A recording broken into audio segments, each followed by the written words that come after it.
I'm Doug. And I'm Stacy. And like a lot of people, we got sick of Egypt and wanted to go back in time. Whoops, not that far.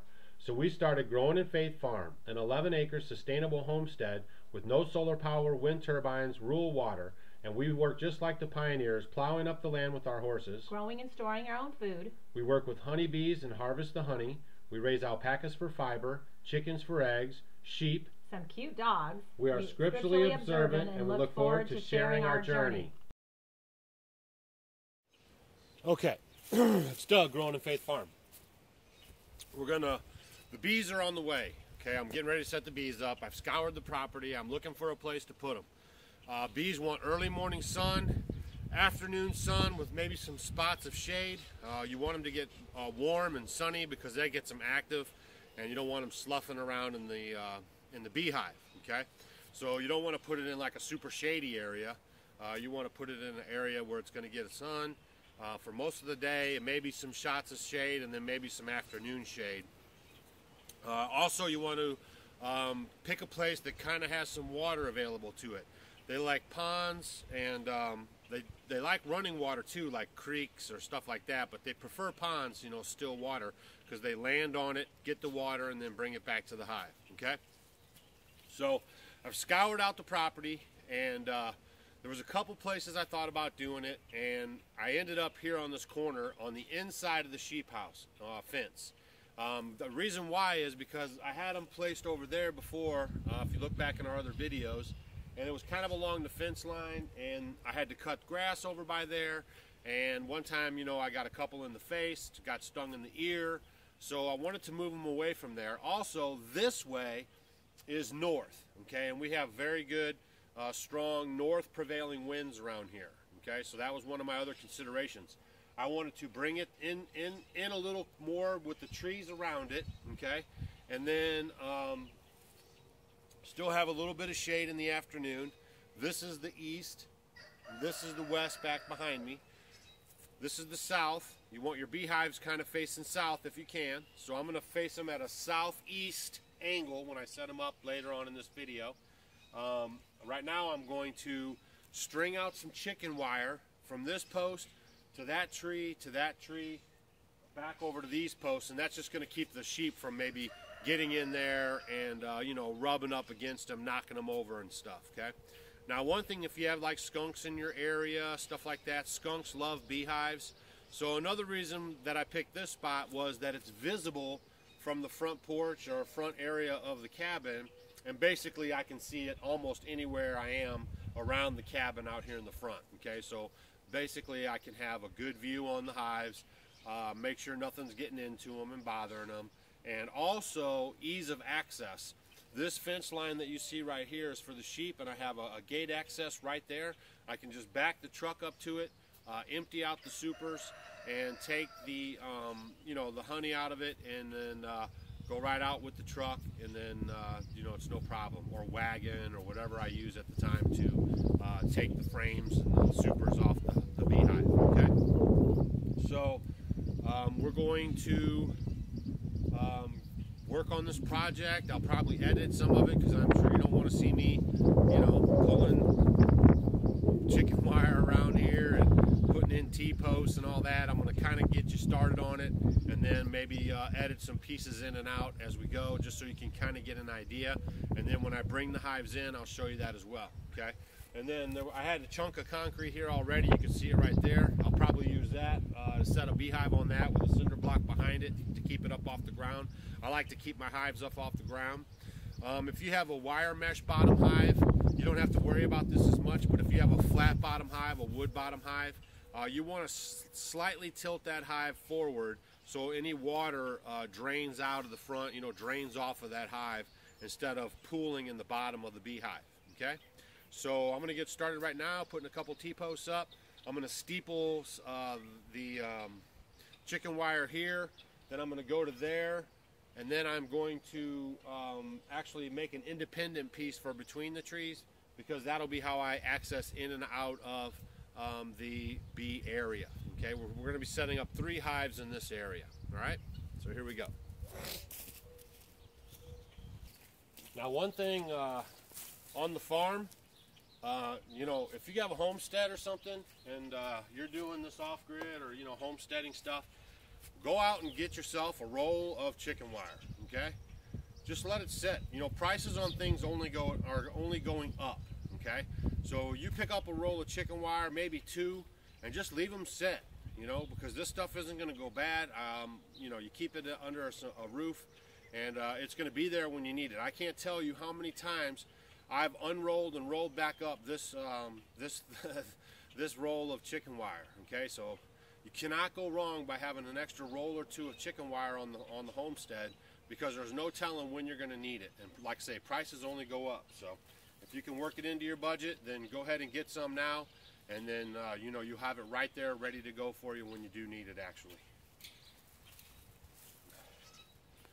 So we're just going to unroll this a little bit. And we're going to steeple it here to this hedge.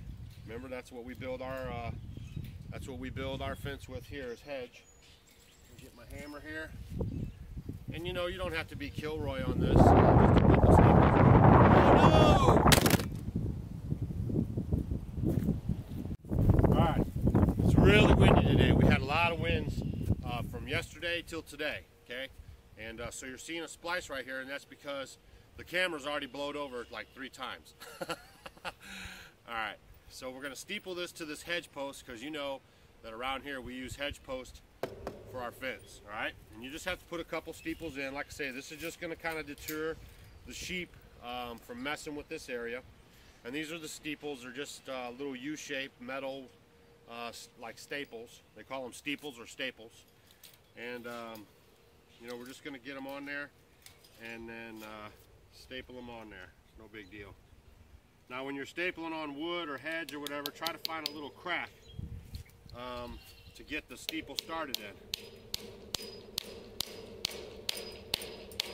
Because hedge, well, for sure with hedge, because hedge gets really really strong. The older it gets, the harder it is to drive something into it. Okay, now we're going to just put in a couple pieces of steeple here, up and down.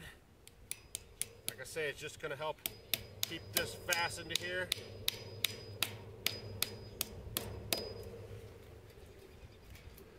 And then I might come back by maybe with some tie wire if I don't think, you know, if I'm not feeling too secure about it. Then we're going to unroll this out to here.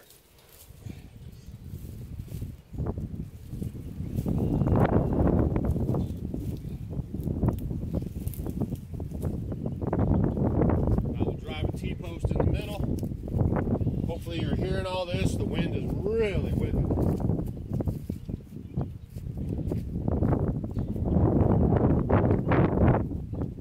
And then with the T-post, I'll just probably go ahead and put a I'll probably go ahead and just use some tie wire to tie my T-post down.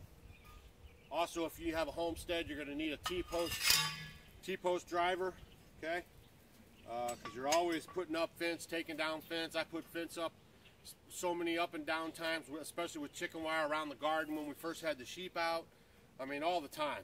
Plus, T-posts tend to drift up and down out of the ground, and T-post driver and a T-post puller are a couple things you're going to need for the homestead, so you can do your own fence repairs. Because you know, you're on the budget, so you can't be calling this work out all the time. You have to do it yourself.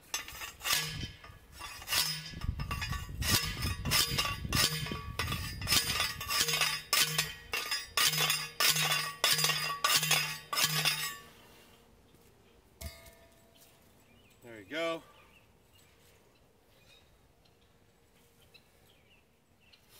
No big deal.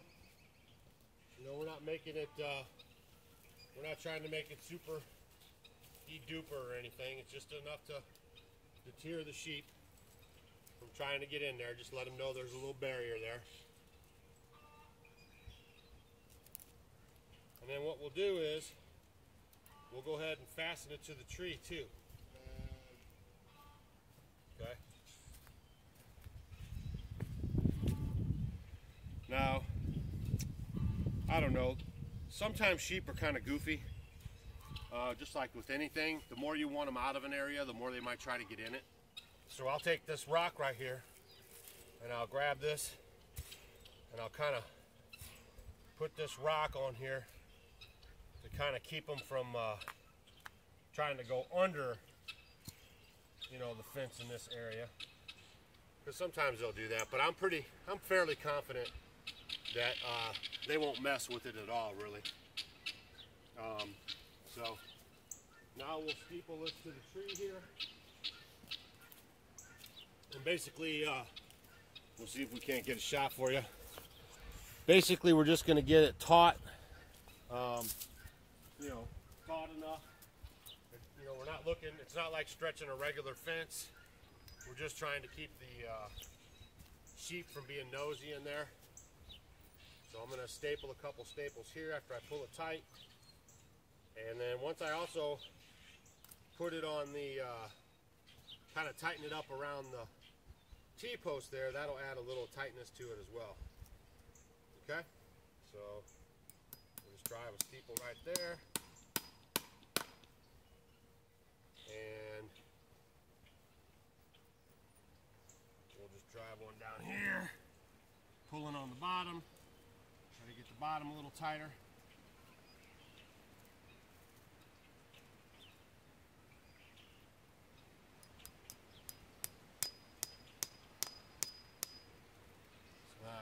You know, it's not too bad. And I'll probably put one here. Like I say, we're just kind of rigging up an area here where the sheep aren't going to get on this. This is not a normal kind of fencing job you'd see me do.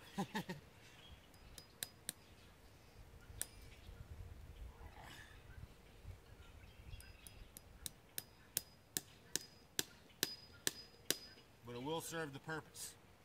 Okay? Now, what I'll probably do, since I'm just kind of winging this as I go along, I gave it a little bit of thought, but you know, that's how it is on the homestead. You just kind of go with the flow. All right. Now we're going to bring this around here.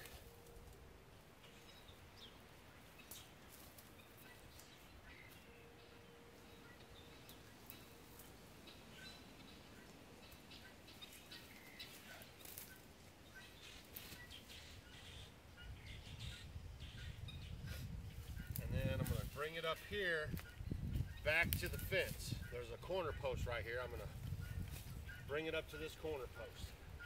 And then that'll be where I tie it into this fence once again. Now, another reason why I picked this area is because the way this corner is right here, I can put a windbreak right across the end here. That'll really help out with keeping the wind off of it. Okay?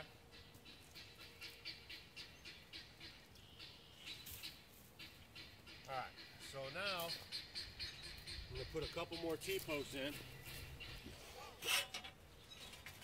You always got extra T-posts laying around the farm too. Don't ever throw them away if you ever pull some out. You just keep them. You can see these are all rusty. I got these at some farm. Sometimes when we're doing work for people, they don't want to have them anymore, so you know, I step up and ask if I can have them, and then I take them home because I could always use them around here. So we like the T-posts. Now what I'm probably going to do is just put a T-post here in the middle, and then I'll bring that around, fasten it to this post, and then fasten it to the tree and make this little piece in here an independent piece, like a little door. So when I come in here to you know, mess with the bees, I'll have a little area to come, a little door to come in and out of, okay?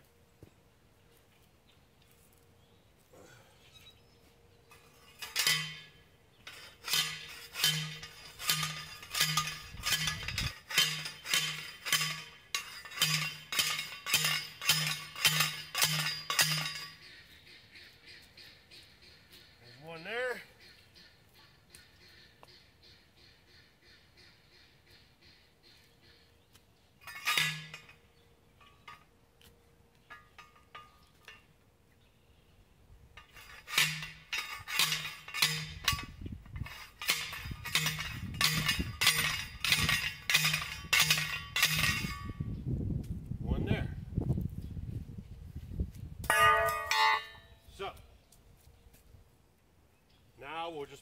this, so we're just going to steeple this up here. Of course, I could have went another couple of spaces on my chicken wire.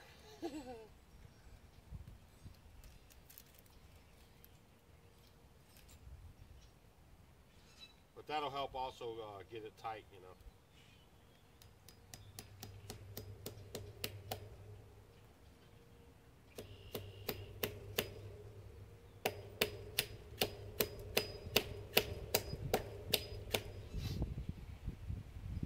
Put a couple steeples in here.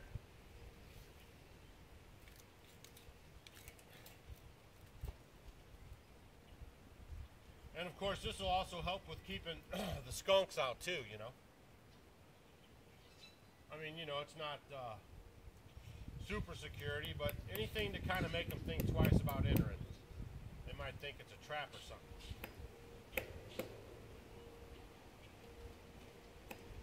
I found that a lot of times animals are like us. They want to find the easy food. So if you put a few obstacles in front of them, they'll probably move on.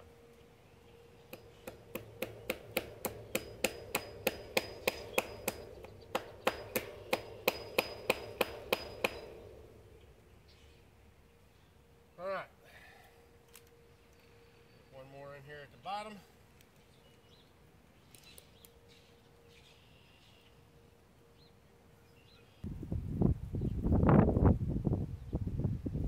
Happy bees make more honey. And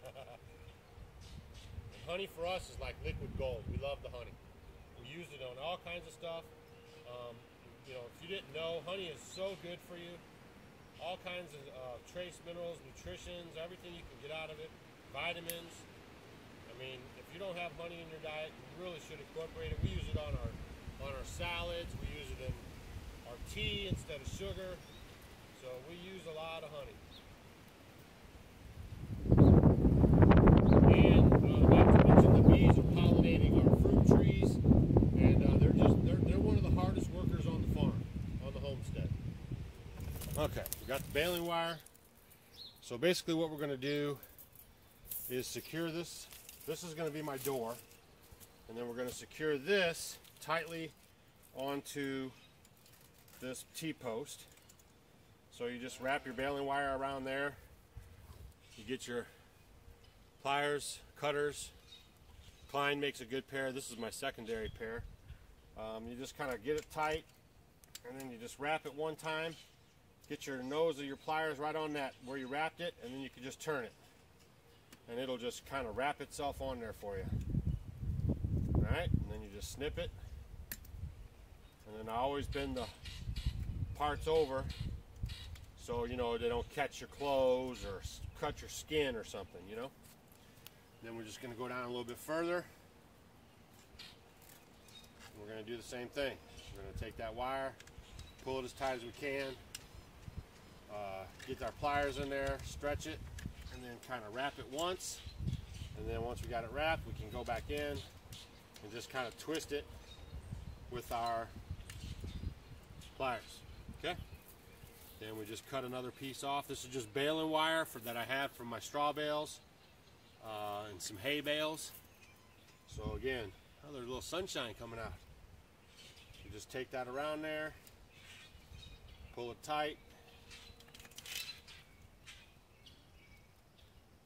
twist it a couple times.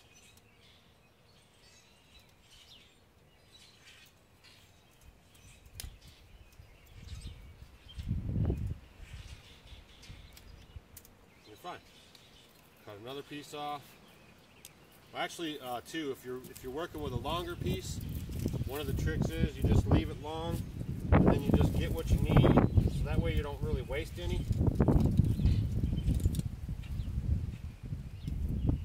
Once you figure out what the length is, you just get your plier on there, make it a little tight, twist it once with your hand like that. Hopefully you're getting all this. Well, not really, huh? But you get the idea.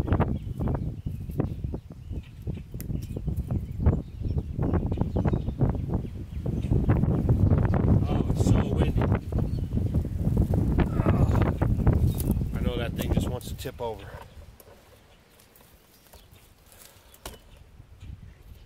So you can kind of see what we got there. And then this one here, same thing. We're just going to get the baling wire, and we're going to take a piece off here, cut it, and then we're going to just kind of fasten this a couple times, because this will be our way in and out of the area. So we don't want to make that all tight. We're just going to do something like that, and then maybe put one. We just got through making our door. Now we just take some of this baling wire, and we just kind of get this tight as we can here.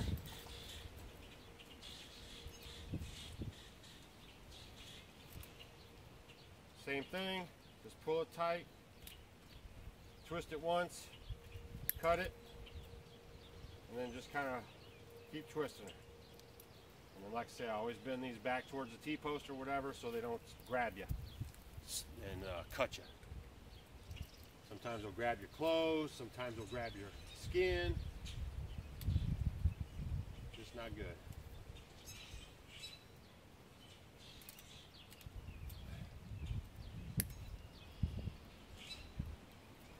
Now I'll tell you, this project right here cost me about nothing.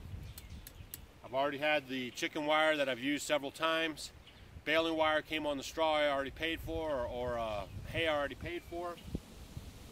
And the T-post I got secondhand. Some of them were laying around here when we bought the place, but some of them we just get from jobs that we do where the people don't want the old T-post anymore. That's about it. This is Doug, Growing in Faith Farm. Now what I will do is I'll check back in with you. We'll check back in with you. All right, so that's it. So that's just a little makeshift. All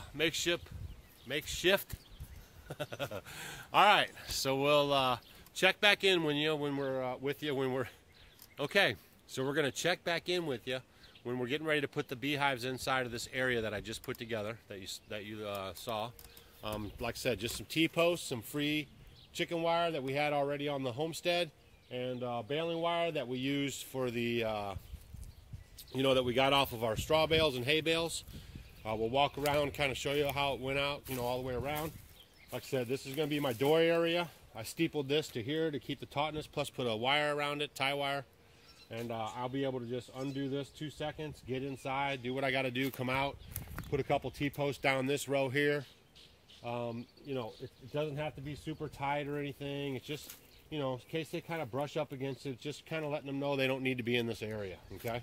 So I'm not really worried about it. I don't think they're going to really try to bother it too much. So we'll check back in with you when we're putting the beehives in, and that's it. We appreciate you watching, and I'll talk to you just in a quick second here.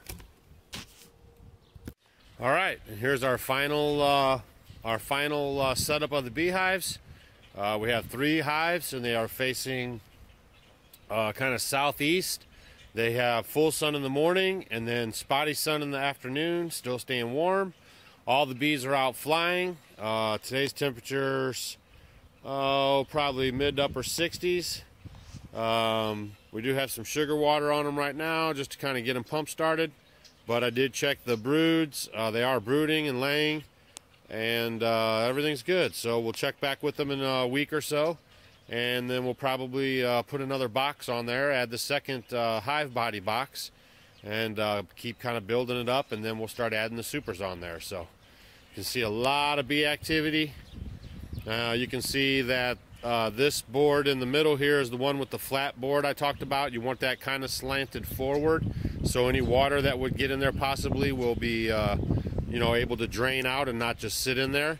The other 2 have a mesh bottom, so you don't have to worry about that kind of a problem. And yeah, that's it. So we're looking good. And I think the little area that we made is going to work out just fine. And we thank you guys for watching and subscribing. And we'll talk to you later. Shalom.